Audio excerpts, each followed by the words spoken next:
आपल्या चर्चच्या पाळकीनबाई मिसेस रश्मी कालसेकर आज ह्या देवाच्या वचनातून बोलणार आहेत. आपणा सर्वांना त्यांचा परिचय आहेच, परंतु त्यांची थोडक्यात माहिती अशी की गेले 10 वर्ष ते इन्शुरन्स कंपनीमध्ये कार्यरत आहेत आणि भारतीय ॲक्सा, HDFC आणि मॅक्स लाईफ इन्शुरन्स अशा प्रख्यात कंपनीमध्ये त्यांनी कार्य केलेलं आहे. वेळोवेळी पदोपदी त्यांची उन्नती झालेली आहे आणि आज त्या एक सिनियर मॅनेजर AVP या पोस्टवर त्या मॅक्स लाईफ इन्शुरन्समध्ये कार्यरत आहेत. उत्तम असं कार्य त्या करत आहेत.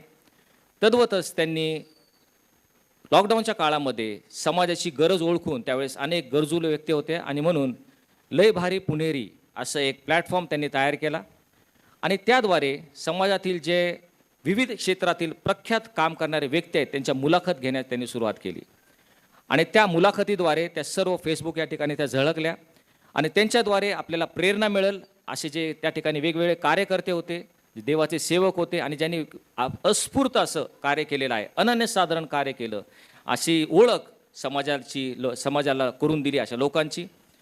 त्यानंतर त्यांनी अनेक ज्या संस्था आहेत, गरजू संस्था आहेत, त्यांना समाजकार्य त्यांनी सुरू केलं. लय भारी पुणेरी या संस्थेतर्फे अन्न वाटपाचं कार्य सुरू झालं, ज्या ठिकाणी वृद्धाश्रम होते, अनाथ आश्रम होते. त्याचप्रमाणे UTSM आपलं त्या ठिकाणी आहे. पाळक वर्ग जे गरजू होते अशांना अन्न वाटप, काही वस्तूंची वाटप त्यांनी केली. त्याचप्रमाणे ज्या शाळा आहेत, मुकबधीर शाळा आहेत आणि अशा वेगवेगळ्या संस्था आहेत, त्यांचे मेडिकल कॅम्प्स घेणं आणि अशा प्रकारे मोठं समाजकार्य ह्या लय भारी पुणेरीतर्फे करण्यात आलेलं आहे. कालच आपल्याला मागच्या रविवारी जाहीर केल्याप्रमाणे मॉम मिनिस्टर हा जो पैठणीचा खेळ हा उत्तम कार्यक्रम लय भारी पुणेरीतर्फे राबवण्यात आला. अनेक माता त्या ठिकाणी आल्या, त्यांचा सन्मान करण्यात आला, त्यांचं गौरव करण्यात आलं आणि अशा प्रकारे एक समाजकार्य करणाऱ्या मिसेस रश्मी कालसेकर यांना मी विनंती करतो की त्यांनी पुढे यावं आणि देवाचं जे वचन आम्हाला त्यांनी आणलेलं आहे तो आत्मिक मानना त्यांनी द्याव्या. मिसेस रश्मी कालसेकर. ख्रिस्तात सर्वांना प्रीतीचा सलाम. आज प्रथम मी त्या थोर परमेश्वराचे आभार मानते की परमेश्वराने आज त्याच्या पवित्र मंदिरी माझ्यासारख्या एका छोट्या पात्राचा उपयोग करून आज तुम्हाकरिता जी बोधवचने आहे ती आणण्याचं एक वाहन बनवलं. आज विशेष करून सर्व मातांना मी विशेष शुभेच्छा देते की हा मायवार तुम्हाला सुखाचा जाओ आणि जे काही परिचारिका आहेत त्यांनासुद्धा आजचा परिचारिका दिन विशेषरित्या आशीर्वादित हो यासाठी मी प्रभुचरणी प्रार्थना करते. आपण जेव्हा संदेश म्हटलं तर संदेश म्हटल्यावर आपण विचार, आपले विनिमय, आपल्या बऱ्याच गोष्टी आपण या संदेशाद्वारे सादर करीत असतो आणि असंच संदेश सुरू करीत असताना प्रथम मी एक छोटीशी गोष्ट आधी सांगू इच्छिते. एक गर्भ श्रीमंत असा माणूस होता जो परदेशी राहत होता. माणूसपेक्षा तो एक मुलगा होता आणि परदेशी राहत असताना त्याला एकदम आठवलं की अरे आता परवा मायवार आहे आणि मी तर एवढ्या लांब आहे आणि माझ्या आईसाठी एक मोठी अशी बहुमूल्य गिफ्ट किंवा एक बक्षीस मी आईचा सन्मान करायला पाठवतो. आणि म्हणून तो तिकडं कॅनडा येथील एका पेट शॉपमध्ये गेला. पेट शॉप म्हणजे जिथे पाळीव प्राणी पक्षी मिळतात अशा एका ठिकाणी तो गेला आणि दुकानात जाऊन त्याने एक महाग असा पक्षी विकत घेतला. हा जो पक्षी होता तो एक साधासुद्धा पक्षी नव्हता, तो एक मौल्यवान असा पक्षी होता आणि 3 भाषा या पक्षाला अवगत होत्या आणि 3 भाषांमधून हा पक्षी पटापट बोलत असे. आणि मग त्याला वाटलं की का नाही मी हे कुरिअरनी माझ्या आईला पाठवावं आणि 1.5 लाख रुपये जवळजवळ किंमत मोजून त्याने हा पक्षी विकत घेतला आणि तो कुरिअरने आपल्या आईला पाठवला. आणि थोड्याच दिवसात आईला फोन केला की आई तुला मी एक गिफ्ट पाठवली, तो पक्षी तुला मिळाला का? आई म्हणाली हो बाळा मिळाला. मुलगा म्हणाला तुला आवडला का तो पक्षी? ती म्हणाली तो पक्षी होता काय, त्या कोंबडीला तर मी टेस्टी आणि चांगलं समजून खाऊन टाकलं. मुलगा म्हणाला काय तू तो खाल्ला? आई म्हणाली हो. मुलगा म्हणाला अगं आई त्या पक्षाला 3 भाषा बोलता येत होत्या. आई म्हणाली, "अरे, पण मग तो बोलला का नाही?" मी त्याला मारण्याच्या आधी तो बोलला असता तर बरं झालं असतं. तर अशा प्रकारे एक छोटीशी गोष्ट मी जस्ट अशीच सांगितली, कारण मी काल असंच वाचत होते आणि मला खूप हसू पण आलं. पण नंतर मी विचार केला, की जेव्हा आपण प्रगत होतो आणि मुलं म्हणून जेव्हा आपण अनेक क्षेत्रात वावरत असतो, तेव्हा आपल्या सिंपल किंवा साधारण परिस्थितीत राहणाऱ्या आईला आपण तसंच मागं विसरून जातो. आणि म्हणून ही गोष्ट नुसतं हसण्याजोगी नव्हती, पण एक अशी गोष्ट होती की आपण जरी आज प्रगत झालो, पुढं गेलो, तरी आपली आई तीच सिंपल आणि तीच सर्वसाधारण आई आहे आणि तिच्या भावना त्याच आहेत. जगात जेव्हा आपण सर्वात प्रिय अशी आठवण कोणत्याही मनुष्याच्या मनात जर आपण बघितली, आपलं लहानपण असो, आपलं तरुणपण असो, तर आपण बघतो की आई किंवा माता हे सगळ्यात आपलं खूप छान आठवणीचे क्षण असतात. आणि आपण जर भावनाविवश होऊन विचार केला, तर आईच्या आवाजाने सर्व बालमनाचे आपले भय दूर होत असे. जेव्हा आपण घाबरायचो, तेव्हा आपल्या मनातलं भय आईच्या त्या वाणीने दूर होत असे. किंवा आईच्या स्पर्शाने आपल्याला एक आत्मविश्वास येतो. आईच्या अस्तित्वाने जाण होते की अशक्य पण शक्य होते. कारण घराच्या कोपऱ्यात, एका छोट्याशा कोपऱ्यात आपल्यासाठी, तुमच्या माझ्यासाठी प्रार्थना करणारी ती आईच असते. प्रार्थनेचे ती शांतपणे एक तट बांधत असते. आणि म्हणून आपण नीतिसूत्र याचा 31वा अध्याय आणि 28 ते 31 ही वचनं, आज आपण जेव्हा त्यातली काही वचनं वाचत होतो, तेव्हा मुख्य अशी वचनं आहेत की तिची मुलं उठून तिला धन्य म्हणतात. तिचा नवराही उठून तिची प्रशंसा करून म्हणतो, बहुत स्त्रियांनी सद्गुण दाखवले आहे, पण तू त्या सर्वाहून वरचढ आहेस. सौंदर्य भुलवणारे आहे व लावण्य व्यर्थ आहे. परमेश्वराचे भय बाळगणाऱ्या स्त्रीची प्रशंसा होते. तिच्या हातचे श्रमफळ तिला लाभू द्या. तिच्या कृत्यांनी भरवेशीत तिची प्रशंसा हो. आपण प्रार्थना करू. हे परमेश्वरा, आज या मायवार दिनी तू आम्हा सर्वांबरोबर एक आदर्श मातेचे रूप उलगडण्यासाठी तुझ्या पवित्र वचनातून तू आमच्याशी बोल. आमेन. आज जेव्हा आपण 31वे नीतिसूत्रे वाचत आहोत, तेव्हा त्याचं टायटल आहे सद्गुणी स्त्री.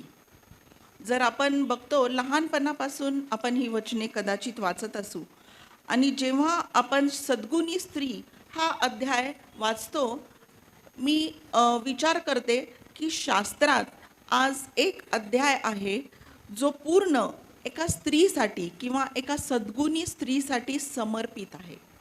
हा जो अध्याय आहे, याच्या 10व्या वचनापासून आपण अनेक गुण, अनेक व्यक्तिरेखा किंवा अनेक पैलू त्या स्त्रीचे बघत असतो. आणि जेव्हा आपण हे बघतो, तेव्हा ही सद्गुणी स्त्री प्रथम एक आई किंवा माता आहे. कारण इथे सर्व काही घरासाठी करणारं, मुलाबाळांसाठी ती काय काय करते याचा उल्लेख आहे. आणि सद्गुणी स्त्रीच्या पलीकडे आपण बघतो की एक माता इकडे आहे.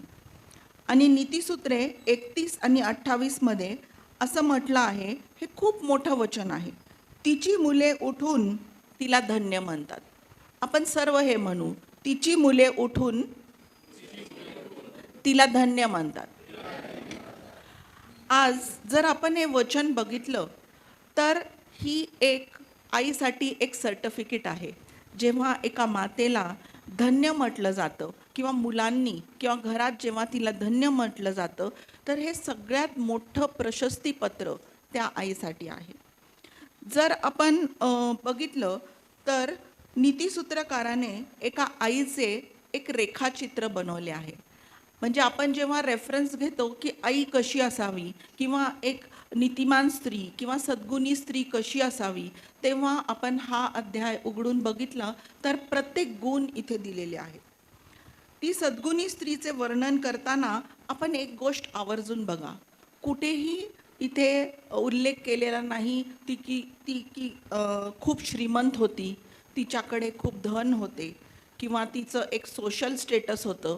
आजकाल म्हणतात ना, फेसबुकवर खूप फॉलोअर्स होते, राईट. तर अशी ही स्त्री एकदम साधी घरात आपलं एक वावरणारी स्त्री आहे आणि तिची प्रचिती याचा इथे उल्लेख केलेला आहे.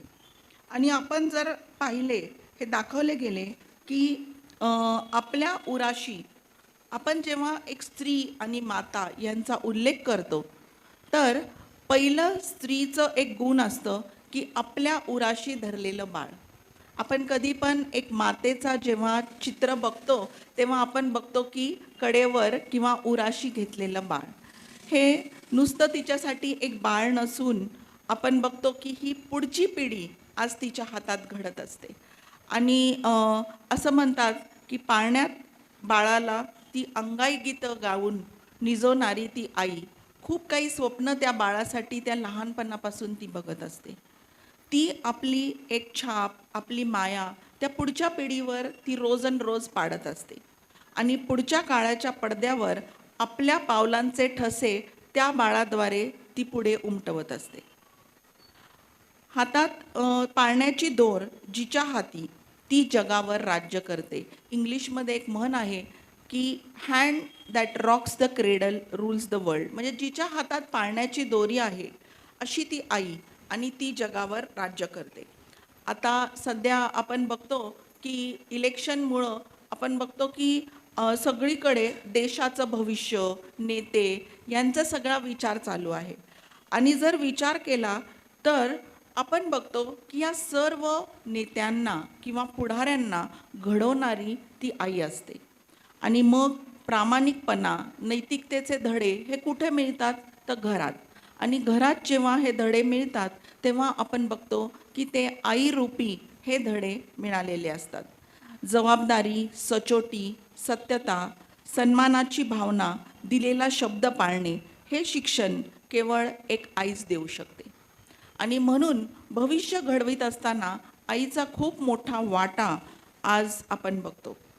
जेव्हा एक आई हे सगळं शिक्षण देत असते, अशा घडणाऱ्या नेत्यांनीच हा देश प्रगत होतो. मनुष्य आयुष्यात प्रगत नाही झाला तर तो नाश पावतो.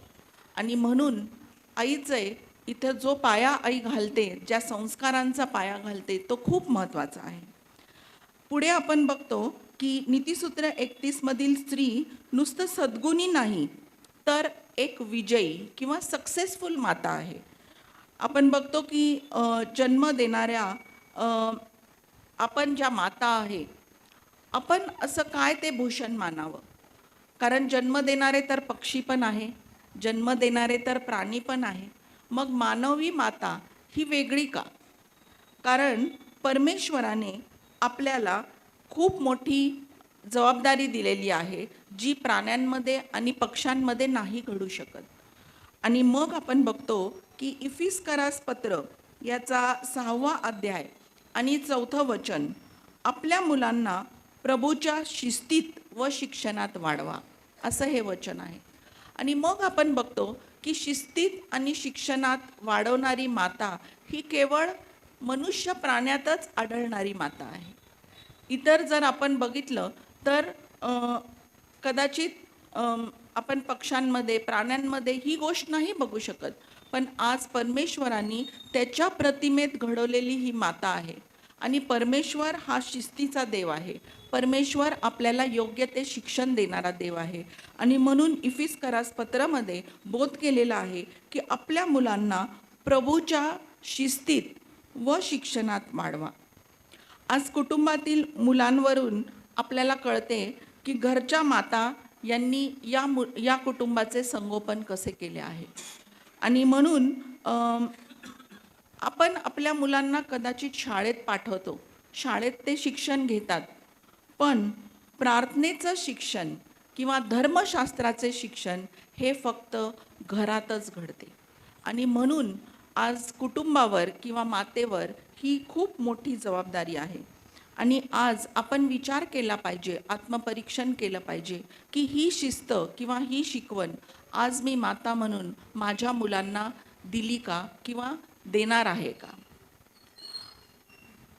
प्रार्थनेत कुटुंबाला तत्पर ठेवणं हे मातेचं कर्तव्य असतं आणि म्हणून आपण आज दप्तर भरून पाठवलेला मुलगा सकाळी शाळेत जातो आणि तसेच 3 वाजता तो घरी येतो, जगिक ज्ञान मिळवतो. पण शास्त्रवचन, आध्यात्मिक ज्ञान हे कोण देणार.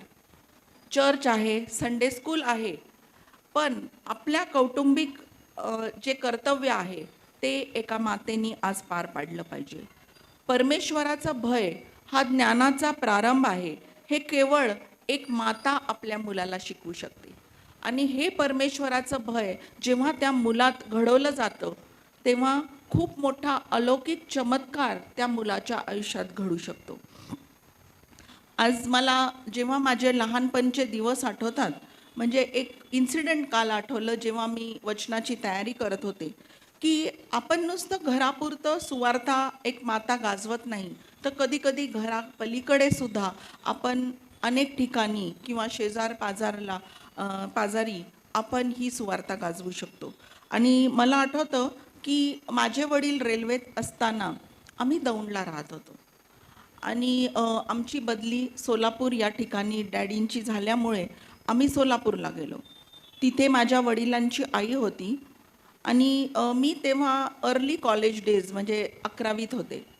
आणि एकदा माझा तेव्हा आपण म्हणतो ना, एक ख्रिस्ती कुटुंबात मी जन्मले होते, पण आपण जेव्हा प्रभूला वैयक्तिक तारणारा म्हणून स्वीकारतो, अशा त्या स्थितीत मी असताना मी कॉलेजमधून घरी आले, तर मी बघितलं की घरात एकदम शांतता होती आणि आतल्या खोलीत माझी आजी आणि आई जोरजोरात रडून प्रार्थना करत होत्या. आणि मला थोडं आश्चर्य वाटलं की काय झालं, कारण इतक्या जोरात त्या प्रार्थना करत होत्या.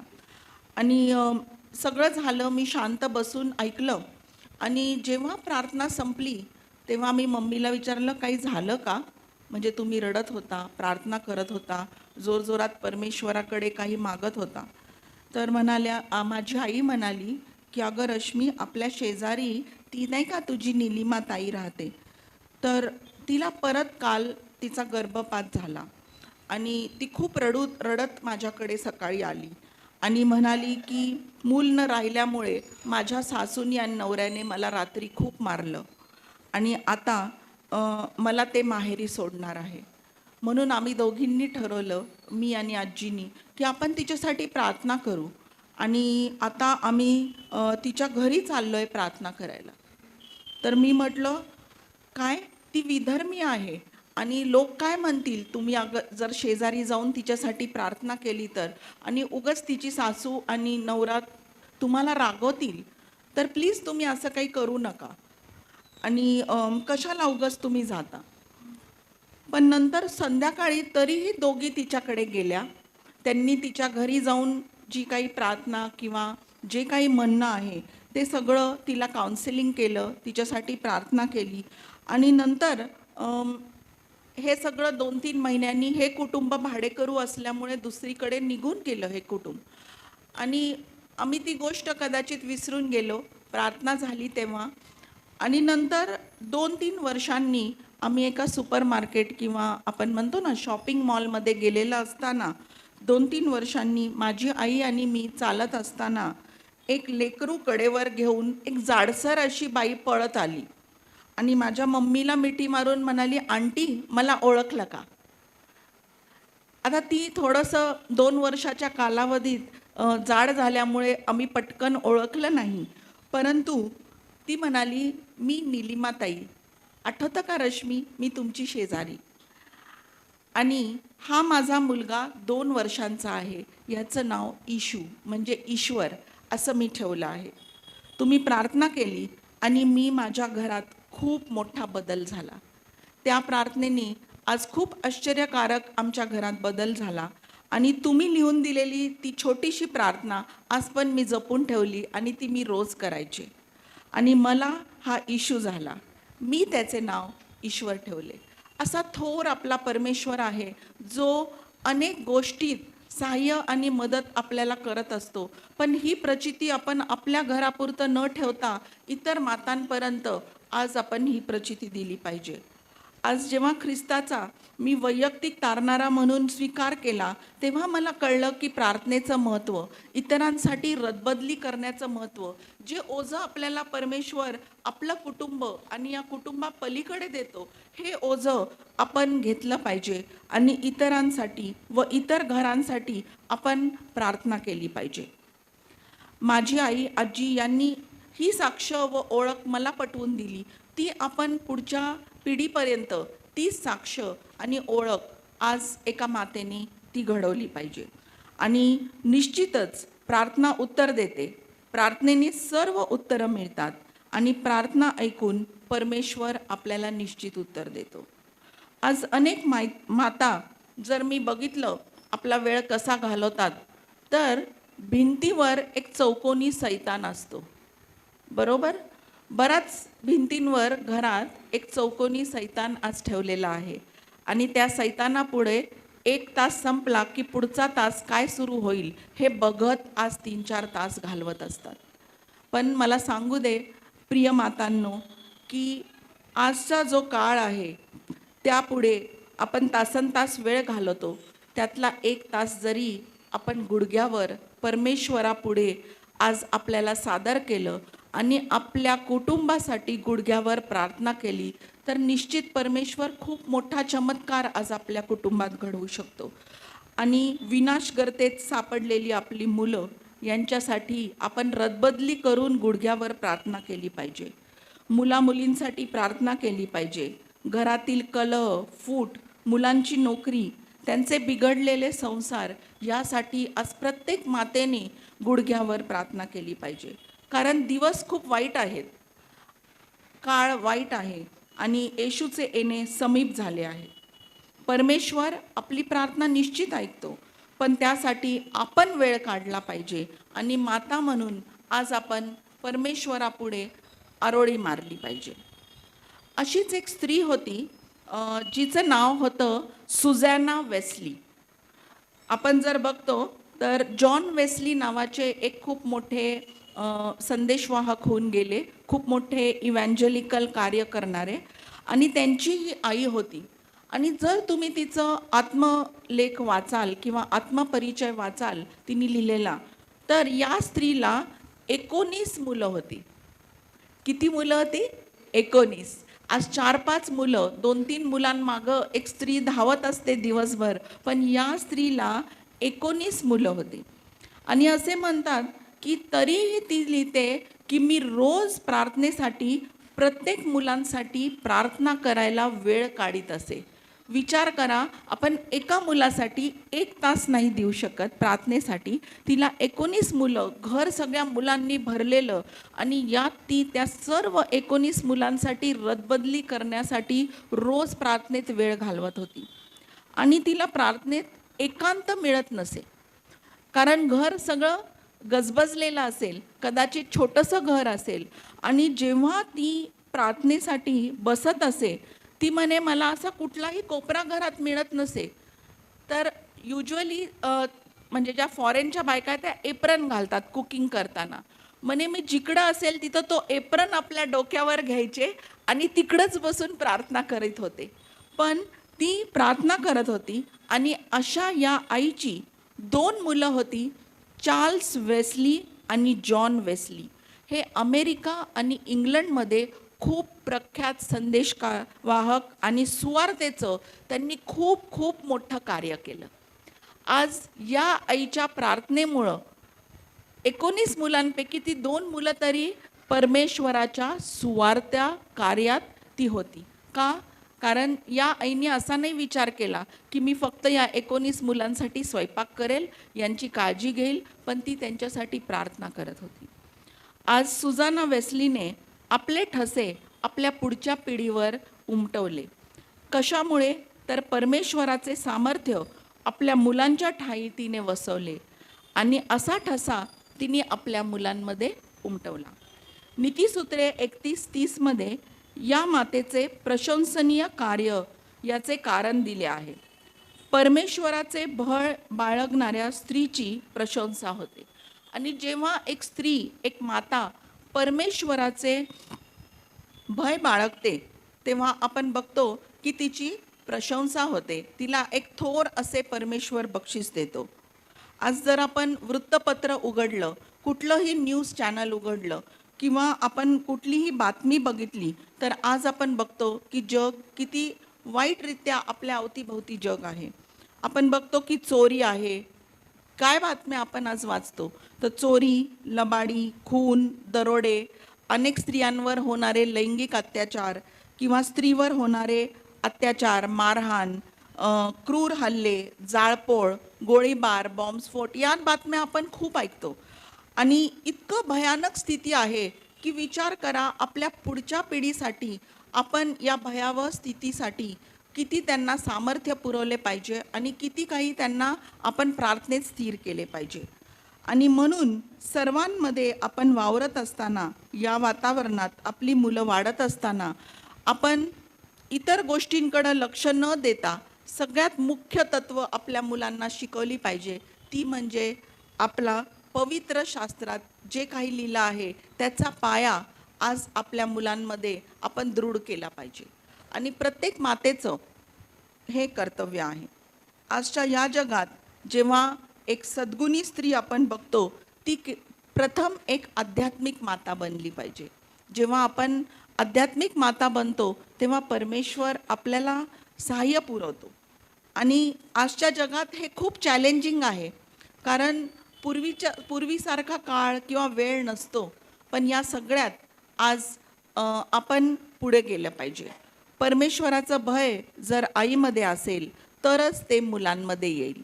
जसं आपण म्हणतो की माझ्या अंगातले जीन्स माझ्या मुलामध्ये येतात पुढे, तसं आपल्याद्वारे जे काही भय, जी काही प्रार्थना, जी काही आस्था परमेश्वरावर आहे ती आपल्या पुढच्या पिढीमध्ये येते. आणि जेव्हा आपण नीतिसूत्र 31 मध्ये परत बघतो की सद्गुणी स्त्री ही एक खंबीर स्त्री आहे. तिचे सामर्थ्य व बळ शारीरिक नाही तर आध्यात्मिक बळ तिच्या ठायी आहे. सद्गुणी स्त्री परमेश्वराला सहाय्य मागणारी माता होती. कारण आपण जर 25व्या वचनात बघतो तर तिथे लिहिले आहे की बल व प्रताप हीच तिची वस्त्रे आहे. आणि हे बल आणि प्रताप कुठून प्राप्त होते? तर परमेश्वराकडून. आपल्या मुलांना आपण अनेक चर्चेसमध्ये मी बघते की कधीकधी स्त्रीला खूप आत्मविश्वास असतो, खूप आस्था असते. आणि जेव्हा आपण रविवार येतो, प्रभुवार येतो, तेव्हा आपण बघतो की अनेक माता कदाचित घरात काही स्थिती असेल किंवा सकाळी उठून चर्चला तत्परतेने येणाऱ्या माता, ज्या आपल्या मुलांचा हात धरून चल आपल्याला संडे स्कूलला जायचं आहे. आज अशा माता देखील आपण बघतो की अग्रेसर आहेत, की आपल्या मुलांना बायबल स्टडी, धार्मिक शिक्षण, संडे स्कूलचा पाया यात त्या निपुण करीत असतात. आणि म्हणून या सर्व मातांना आज परमेश्वर पाहत आहे. तुम्ही करणारं कार्य हे खूप मोठं कार्य आहे. आणि या श्रमाच्या प्रार्थनेचे फळ नक्कीच परमेश्वर प्रत्येक मातेला देईल. आपल्या मुलाबाळांसाठी प्रार्थना करा, हे आजचं बोधवचन आहे. आज माता व पिता दोघांचीही एक जबाबदारी आहे की एकत्रित येऊन तुम्ही कौटुंबिक व आध्यात्मिक जबाबदारी पूर्ण केली पाहिजे. कुटुंब ही केवळ मातेची नाही तर पित्याची देखील जबाबदारी असते. आणि या उलट विपरीत परिस्थिती पण आहे. आपण बघतो की आजकालची मुलं जेव्हा काम करायला लागतात किंवा जेव्हा पैशाच्या मागं लागतात, तेव्हा आपण अनेकदा विसरून जातो की आपल्याला ज्या मातेने घडवलं आहे तिला आपण हाय, हॅलो, कशी आहे हे विचारणं देखील आज आपण विसरून जातो. आईला फक्त फोन करून महागडे गिफ्ट किंवा आपली जबाबदारी झाली अशी वाटणाऱ्या मुलांना आज मी सांगू इच्छिते की आईची सेवा करणारी मुलं देखील आज या जगात आहे. त्यांचा तुम्ही अनुकरण करा. शास्त्र म्हणते, तू आपल्या आईला व बापाला, आई व बाप यांचा सन्मान कर. आणि हे वचन आज मुलांनी आईसाठी पाळलं पाहिजे. आज मुलांचं कर्तव्य मुले पार पाडत आहे का? का पैशाच्या नोकरीच्या मागे लागून आपली कर्तव्य आपण लांब ठेवत आहोत? हा देखील आज आत्मपरीक्षणाचा विषय मुलांनी आपल्या पुढे ठेवला पाहिजे. येशूने क्रुसावर देखील आपण बघतो की आपली आई मरिया हिची जबाबदारी पार पडली. शेवटच्या क्षणापर्यंत आपण बघतो की येशू ख्रिस्त आपल्या आईची काळजी घेत होता, किंवा तिचं पुढं काय होईल आणि तिला मीच योग्य रीतीने आपल्या शिष्याच्या हाती देईल, यासाठी आज येशू ख्रिस्तांनी देखील आपल्याला एक मोठं उदाहरण दिलं आहे. आपण जेव्हा एक सद्गुणी स्त्री इकडे बघत आहोत, तेव्हा आपण बघतो की लोकर व ताग खटपटीने मिळवणारी ही स्त्री कुटुंबाच्या अन्नाची व्यवस्था करते. कुटुंबात लागणारं शिधा सामग्री, अन्न यांची ती व्यवस्था करत असते. आज अनेक माता आयुष्यभर काम कष्ट करून कुटुंबाला हातभार लावत असतात. तुम्ही एक सद्गुणी माता आहात आणि आपण जर 11वं वचन 31व्या अध्याय नीतिसूत्र 31 आणि 11व्या वचनात आपण बघतो की तिच्या पतीचे मन तिच्यावर भरोसा ठेवते, त्याला संपत्तीची वाण पडत नाही. म्हणजे या स्त्रीवर तो इतका अवलंबून आहे की तिच्या पतीचं मन तिच्यावर भरोसा ठेवतं की जे काही करल ते हितकारक करल. आणि म्हणून आपण बघतो की घरात कधी संपत्तीची वाण पडत नाही. आपण 16व्या वचनातलं एक वचन बघतो, एक भाग, की ती आपल्या हातच्या कमाईने द्राक्षमळा विकत घेते. आज अनेक स्त्रिया आहेत ज्या घर सांभाळून काम करत असतात, ऑफिसला जात असतात, छोटीशी कामं करत असतात, घरातून काही व्यवसाय करीत असतात. आणि अशा स्त्रियांना मी हे वाक्य सांगते की बलरूप पट्ट्याने आपली कंबर बांधते आणि आपले नेटाने ती आपलं धन कामाला लावते. ती गरिबांसाठी मूठ उघडते, गरजवंतांना हात देते, पुढील काळाविषयी निश्चिंत राहते. ती आळशी बसून अन्न खात नाही. आणि अशी ही स्त्री आज एक माता असताना, आपलं काम करीत असताना ती हे सर्व करीत होते. आणि जेव्हा आपण बघतो की 2 कामं करणारी, म्हणजे ऑफिसला पण जाणारी आई, किंवा आज आपल्या छोट्याशा व्यवसायात किंवा छोटंसं काम, आज काही काम असो, पण घर सांभाळून हे काम करणाऱ्या स्त्रियांना आज मी इथे नतमस्तक होऊन खरंच त्यांचं कौतुक करते की अशा कठीण परिस्थितीत देखील आपल्या कुटुंबाची तुम्ही धुरा वाहतात. आणि या कामकरी मातांसाठी आज आपण त्याचं कौतुक करत असताना घरी असलेल्या गृहिणी मातांना देखील आज सकाळ ते रात्र त्या जे काम करीत आहे त्याचं सुद्धा मी कौतुक करते. कारण नीतिसूत्रकार म्हणतो 13व्या वचनात, ती आनंदाने आपल्या हातांनी काम करते. आपल्या हातांनी आनंदाने काम करणारी ती एक माता असते. 14व्या वचनात ती दुरून अन्न सामग्री आणते. आज अनेक काबाड कष्ट करीत असताना आपण दुरून भाजी आणणं, दुरून आपल्या कुटुंबासाठी पाणी भरून आणणं, अशा अनेक कामं आज या माता करीत असतात. रात्र सरली नाही तोच ती उठून कुटुंबाच्या अन्न सामग्रीची व्यवस्था करते. रात्री उशिरा झोपून पहाटे उठून परत बसणारी आणि आपल्या फॅमिलीसाठी काम करणारी ती आईच असते. आणि तिचा दिवा रात्रीस मालवत नाही. सगळं कुटुंब झोपलेलं असलं तरी अनेक स्त्रिया असतात ज्या उद्याची तयारी करत असतात की उद्या मी माझ्या कुटुंबासाठी काय डबा करणार आहे, किंवा उद्या मी माझ्या कामावरची तयारी माझी राहून गेली, किंवा माझ्या मुलाचा गृहपाठ राहिला आहे तो झोपला पण मी पूर्ण करते. अशा पण माता आज त्यांना मी इथे त्यांचं कौतुक करते. आणि आज मुलं आईला जेव्हा कधी कधी उद्गारतात, की खूपदा आपण ऐकतो की मुलं रागाच्या भरात म्हणून जातात की तू माझ्यासाठी काय केलं.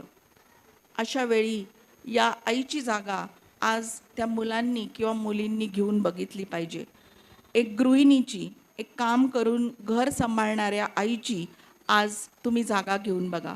सकाळी उठून बघा, स्वयंपाकघर सांभाळा, डबा बनवा, मुलांना शाळेला, कॉलेजला, कामावर जायला तयार करून बघा, घर झाडून पुसून धुणं भांडी करून बघा, घरातील आवराआवर, पाणी भरणे, परत दुपारी दळणं, मुलांना शाळेतून आणून शिकवणीला सोडणं, क्लासला नेणं, संध्याकाळचा स्वयंपाक, जमेल का एक आई बनणं? आज तुम्ही विचार करून बघा की त्या मातेने आज तुमच्यासाठी काय काय ती करत आहे. कठीण आहे. म्हणून आज परमेश्वराचे आपल्या आईरूपी देणगीसाठी आभार माना की या आईने आज तुमच्यासाठी खूप काही ती करत आहे. एका आईने अनेक कष्ट करून आम्ही मुलांवर आज या पदावर तुम्ही आहात. एका आईला वाटते की मी ज्या परिस्थितीत राहिले, माझी मुलं त्या परिस्थितीत नको, ती अजून पुढं जावी, आणि म्हणून ती हे कष्ट करत असते की माझ्यापेक्षा कमी कष्ट माझ्या मुलांना लागावे आणि ते थोड्या मोठ्या पदावर जावे, त्यांची स्थिती चांगली व्हावी, आणि म्हणून आज एक माता हे करत असते. आणि जे आज आपण एक चांगले आयुष्य किंवा क्वालिटी लाईफ जगतो ते केवळ आपल्या आई आणि वडिलांमुळे, कारण त्यांनी आज हा पाया आणि हे घडवून तयार केले आहे. आणि नीतिसूत्रकार 22व्या अध्यायात आणि 6व्या वचनात म्हणतो, मुलाच्या स्थितीस अनुरूप असे शिक्षण त्याला दे, म्हणजे वृद्धापकाळीही तो त्यापासून परावृत्त होणार नाही. आज जे शिक्षण मी माझ्या मुलांना देते ते त्याच्याही म्हणजे वृद्धापकाळी त्याला ते आठवल. म्हणजेच काय, मी दिलेला वारसा माझा मुलगा आज तो वारसा त्याच्या मुलांना देणार आहे. म्हणून मी दिलेलं जे शिक्षण आहे, जे काही परमेश्वराच्या सानिध्यात किंवा शास्त्रवचनातून त्याला शिकवलेलं शिक्षण आहे, ते पुढच्या पिढीपर्यंत जाणारं शिक्षण आहे. आणि म्हणून मी म्हणते की आज प्रत्येक माता यांनी हा पाया आपल्या मुलांमध्ये भक्कम केला पाहिजे. आज आपला मुलगा जगात वावरत असताना खूप कठीण परिस्थिती आहे. जगात जेव्हा तो वावरत आहे किंवा आपली मुलगी वावरत आहे, तेव्हा नोकरीसाठी गेलेला मुलगा पुढे आपले कुटुंब जेव्हा स्थापेल, तेव्हा हेच शिक्षण त्याला त्याच्या कुटुंबासाठी आज कर्तव्य पार पडण्यास कामी येणार आहे. आणि आज मी मातांना म्हणते की आपल्या मुलीला तुम्ही जे शिक्षण देता ते खूप महत्त्वाचे आहे. आपल्या मुलीला दिलेले शिक्षण, संस्कार, तिच्या संसारात व सासरी ती जेव्हा आपल्या मुलांचे संगोपन करते, तेव्हा या शिक्षणाचा त्या मुलीला सुद्धा उपयोग घडला पाहिजे. जसा तिमथ्य घडला, आपण बघतो की घरात अनेक पिढ्या त्याला घडवत होत्या. आपण बघतो की लुईस आणि युनिके, त्याची आई व आजी आज तिमथ्याला घडवत होती. एक पिढी नाही तर 2 पिढ्यांनी आज तिमथ्याला घडविले. तसे आपण पिढ्यानपिढ्या आपल्या मुलांकडे परमेश्वराच्या मार्गात, संसारात, जगात राहण्यास टिकून राहील अशी उपयोगी पवित्र शास्त्रातली शस्त्र सामग्री आज आपल्या मुलांना आपण दिली पाहिजे. आणि जेव्हा आपल्या कुटुंबासाठी आपण बघतो की एक खूप मोठं वचन इथे आहे की 31व्या अध्याय आणि नीतिसूत्राच्या आणि 21व्या वचनात आपल्या कुटुंबासाठी तिला बर्फाचे भय वाटत नाही, कारण तिचे सर्व कुटुंब किरमिजी बनात पांघरलेले असते. हे वचन नुसतं आपण कपड्यांच्या रूपाने विचार नाही करत, तर आपण असा विचार करू की पुढं येणारे जे संकट आहे, जे काही सीझन आहे, जे काही होणार आहे, त्या प्रलयाची तयारी आज या मातेने केली असल्यामुळे ती निश्चिंत आहे की माझी मुलं आज संकटात किंवा जगात वावरत असताना मी दिलेला पाया इतका खंबीर आहे की कुठेही त्यांना न डगमगता आज या जगात ते वावरू शकतील. आणि आपण बघतो की ही किरमिजी बनात पांघरलेली हा जो वाक्य आहे, हे आपण नुसतं कपड्यांच्या रूपाने न विचार करता आपण दिलेल्या शिक्षणाच्या रूपाने याचा विचार करूया. आज खडक रूपी पाया जर असेल तर आपला मुलांचा विश्वास कधीही डगमगणार नाही, कोलमडणार नाही. आणि एक माता कधीही लज्जित आणि फजित आपल्या मुलांद्वारे तर होणारच नाही. आज ज्या परमेश्वराच्या मार्गात तुम्ही आपल्या मुलांना स्थिर व स्थायी ठेवले, तो परमेश्वर त्यांच्याबरोबर नक्कीच चालेल. परमेश्वराचे दूत तुमच्या मुलांचे संरक्षण करतील आणि कोणतेही संकट त्या मुलांना नष्ट करत नाही. आज मी सर्व मातांसाठी एक छोटीशी प्रार्थना करून माझा हा छोटासा संदेश संपवू इच्छिते. आपण प्रार्थना करू. हे प्रभू परमेश्वरा, आज इथे जमलेल्या प्रत्येक मातांना आम्ही तुझ्या हाती देतो. आपल्या संसाराची धुरा वाहत असताना त्यांना तू बळ दे, सामर्थ्य दे, शल्मोनासारखं चातुर्य दे. परमेश्वरा, तुझ्या सामर्थ्याने इथे जमलेल्या प्रत्येक मातेला तू भरून टाक. तुझ्या विश्वासात व प्रीतीत दृढ कर. तुझा अनुग्रह प्रत्येक मातेवर दे. ज्या कामामध्ये या माता हात घालतील ते कष्ट, ते काम तू आशीर्वादित कर. आज तुझ्याकडे अश्रू वाहणाऱ्या प्रत्येक मातेसाठी आम्ही प्रार्थना करतो. तू त्या मातेचे अश्रू पुसून टाक. मुलांच्या अनेक समस्यांसाठी मध्यस्थी करणाऱ्या माता, कुटुंबासाठी प्रार्थना करणाऱ्या माता, आजारी माता, या सर्वांसाठी आम्ही प्रार्थना करतो. त्यांना तू आशीर्वादित कर. आज हा मातृदिन आम्ही साजरा करीत असताना प्रेम व वात्सल्याची प्रचिती असलेला आमचा ख्रिस्त गुरु माऊली या तुझ्याकडे आम्ही मागतो. आमेन.